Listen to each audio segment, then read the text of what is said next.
quand ressurgit le moment et l'appel baïonnette au canon. Voilà.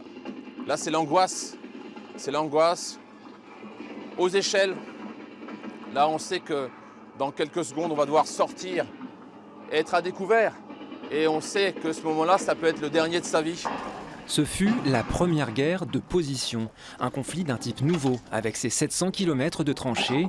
Soldats français et allemands s'enterrent le long de ce front ininterrompu.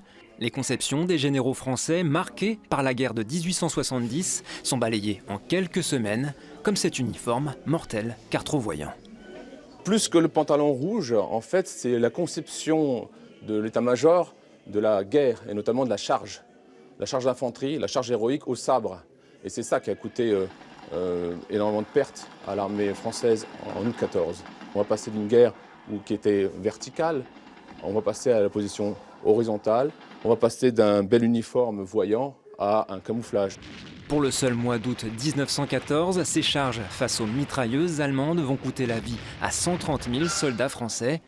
La Première Guerre mondiale est technologique, avec le camion qui facilite le secours et l'approvisionnement, les progrès de la médecine, mais surtout les bombardements, les barbelés et les gaz de combat qui font des tranchées un enfer sur terre.